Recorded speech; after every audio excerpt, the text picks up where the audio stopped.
আমি আপনাদের কাছে ক্ষমা চাচ্ছি। আমার আসার কথা ছিল ৩টায়, না ওঠার কথা ছিল ৩টায়। আমি ঠিক ৩টাতে উঠতে পারতাম। আপনারা জানেন ফ্যাসিস্ট সরকার আমাকে ৫ বছর দেশে ঢুকতে দেয়নি। আমাকে এবং জাকির নায়েককে হোলি হার্টিজমের সাথে মামলা দিয়েছে। আমি ৫ বছর ছিলাম আমেরিকাতে, আর জাকির নায়েক এখনও বিদেশেই পড়ে আছেন। ওই শয়তানটা তো এখনও আছে। আল্লাহ জাকির নায়েকের হায়াতকে দারাজ করে দেন। পিস টিভিকে ক্যান্সেল করলো। আমি এটিএন বাংলার ভাইস প্রেসিডেন্ট ছিলাম, সেখান থেকে আমাকে বরখাস্ত করলো, আর আল্লাহ তারে বাংলাদেশ থেকে বরখাস্ত করে দিয়েছে। ৫ বছর পরে আমি ইস্তেখারা করে চলে আসলাম। আমেরিকাতে আমার অনেক জিনিসপত্র। তো আজকে ছিল আমেরিকার একটা স্বাস্থ্য কেন্দ্রে আমার একটা পরীক্ষা তারা নিচ্ছে। তারা বক্ষব্যাধি কোনো রোগ আছে কিনা কারো, এই টেস্ট এক্সাম নিচ্ছে আমার এবং আমার পরিবারের। কারণ আমি আবার রমজানে আমার প্রোগ্রাম আছে আমেরিকার একটা মসজিদে, আমি জুমা পড়াই। তো পরীক্ষা, আমি কালকে রাতে রওনা হয়েছি। আপনাদের এই পাশেই ছিলাম আমি। কোথায়? কাটালি। হ্যাঁ, কাটালি। গাড়ি না, গাড়ি কি জানি আছে আবার, শহর গাড়ি, মানে শহরে গাড়া ফেলে দেয়। এই শহর গাড়ি থেকে রাতে রওনা হলাম। সেখানে মাটির রাস্তা তো দেখছেন আপনারা, মাটির রাস্তায় চলতে সূরা ইখলাস পড়তে হয় খুব বেশি। তো ওইটা থেকে বেরিয়ে রাত্রে 1:30টায় বেরিয়েছি রাস্তায়। ঢাকা যেতে যেতে 9:30, পুরা রাত আমি রাস্তায়। এরপরে প্লেন ঠিক করলাম ম্যানেজারকে বলে, প্লেন হলো 1টায় প্লেন হলে আমি এখানে 2টায়, এখানে সুন্দর 4টার মধ্যে আমি হাজির। কিন্তু 1টায় ঠিকই উঠাইছে প্লেনে, ছাড়ছে 2টায়। সেই প্লেন আসছে 3টায়। আমার কোনো কুসুরি নেই। আল্লাহ আমাকে মাফ করে দেন, আপনাকেও মাফ করে দেন। আপনারা যে অপেক্ষা করেছেন, ইন্তজারুস সালাতে সালাত, রাসূল বলছেন যারা নামাজের অপেক্ষা করে নামাজের সোয়াবই পেয়ে যায়। নামাজে থাকলে যা সেই সোয়াব সে পেয়ে যায়। যারা তাফসিরের জন্য অপেক্ষা করে তাফসিরের সোয়াব তাদেরকে দিয়ে দিবেন কে? আপনাদের মনে কষ্ট নাই তো? আমি জয়পুরহাটের প্রতি আমি দুর্বল। জয়পুরহাটের এক সিংহ শাবক, আমি তাকে আব্বা ডাকতাম, আব্বাস আলী খান রাহমাহুল্লাহ। পৃথিবী বিখ্যাত একজন আলেম। বাংলাদেশে তার মতো এত বড়, উপমহাদেশে এত বড় সাহিত্যিক একজনও নাই। শেরে বাংলা ফজলুল হকের 5 বছর তিনি প্রাইভেট সেক্রেটারি ছিলেন। শেরে বাংলা ফজলুল হক ভুল ধরেন, এরকম কোনো টিচারও ছিল না। কিন্তু এই আব্বাস আলী খানের একটা ভুলও তিনি ধরতে পারেন না। 5 বছর পরে যখন আব্বাস আলী আব্বা চলে আসেন, বলছে আব্বাস তুমি যে কি লেখাপড়া করেছো আমার মাথায় ঢুকে না। তোমার কোনো চিঠিতে আমি ডট বসাইতে পারিনি।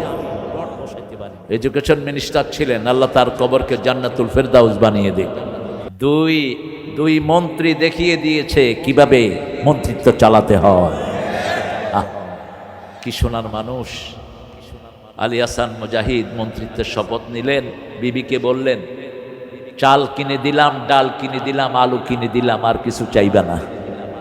এই আপনাদের জয়পুরহাটে এসেছেন তিনি, সমাজ কল্যাণ মন্ত্রী।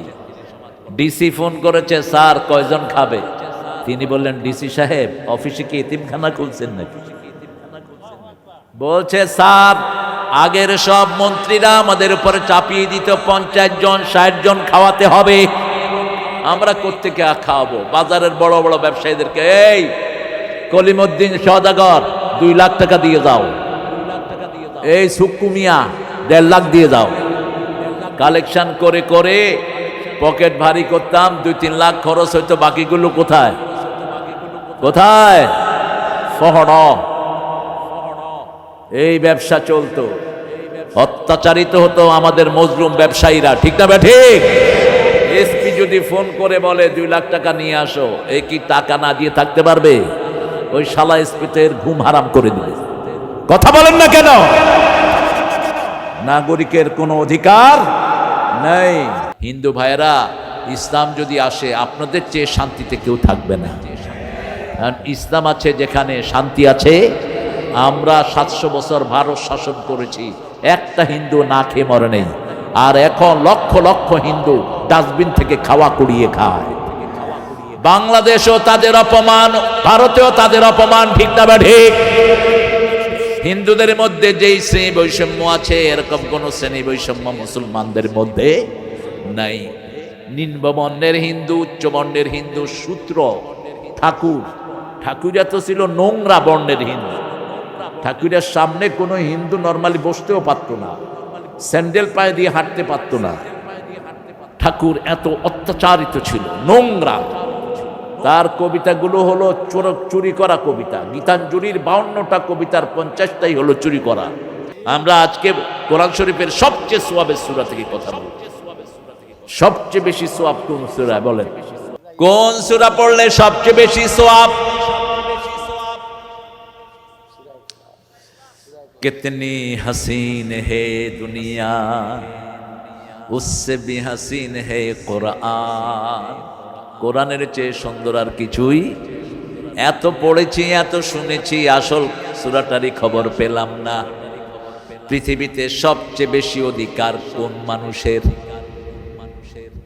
হ্যাঁ, কোরআনের মা কোন সূরা? এত দেরি হলো কেন? এটা কোরআনের শুরু, সোয়াবের শুরু, বরকতের শুরু, হেদায়েতের শুরু, ঠিক না ঠিক?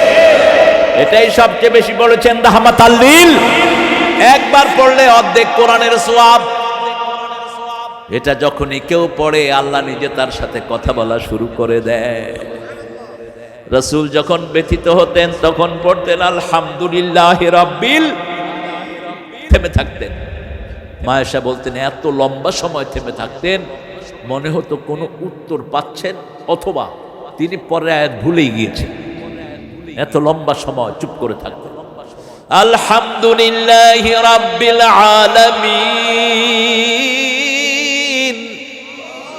লম্বা করে পড়তেন। রাহমাতাল লিল আর রহমানির রহিম মালিকি ইয়াউমিদ্দিন মালিকি ইয়াউমিদ্দিন অনেক সুন্দর করে পড়তেন। মা আয়েশা বলতেন লা ইউসআলু আন তুলিহিন্না ওয়া হুসনিহিন্না, কত সুন্দর করে, কত লম্বা করে পড়তেন, এটা প্রশ্নের অতীত। এত সুন্দর করে পড়তেন রাহমাতাল লিল। আপনারা চিন্তা করেন, যারা তাকে মেরে ফেলার জন্য প্ল্যান করত, তারা সারা রাত দাঁড়িয়ে দাঁড়িয়ে তার তেলাওয়াত শুনতো। কি মধু ঝরতো তার মুখ থেকে, কি মধু ঝরাতেন তিনি।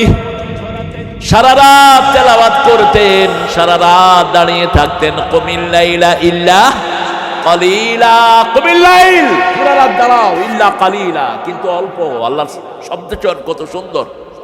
আবেন কুস মিনহু কালিলা আও জিদ আলাইহি ওয়ারাত্তিলিল কুরআনা তারতিলা, তারতিলের সাথে কোরআন পড়ো।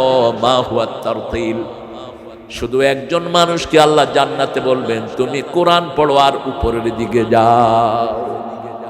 কোরআনে হাফেজকে আল্লাহ আমাদেরকে হাফেজ হওয়ার তৌফিক দান করেন। প্রত্যেকেই তো আমরা হাফেজ, ঠিক না? ঠিক। কেউ 10টা সূরা, কেউ 20টা সূরা, আমরা সবাই হাফেজ না?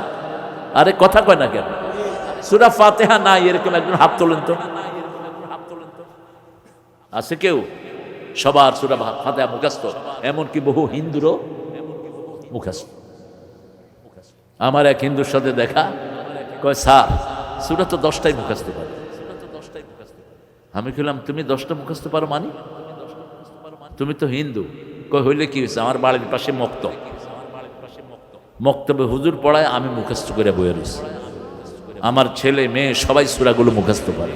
আমি বললাম আলাম তারা আলাম তারা কাইফা ফাআলা রাব্বুকা বিআসহাবিল ফিল আলাম ইয়াজআল কাইদাহুম ফি তাদলিল, কইতেছে সমান। তাহলে এই যে পড়ছো, এটার অর্থ জানো তুমি? এই কোরআনকে হৃদয়ঙ্গম করলেই তো তুমি মুসলমান হয়ে যাবে। কোরআনে যা আছে সব কিছু বাস্তব। সব কিছু কি বাস্তব?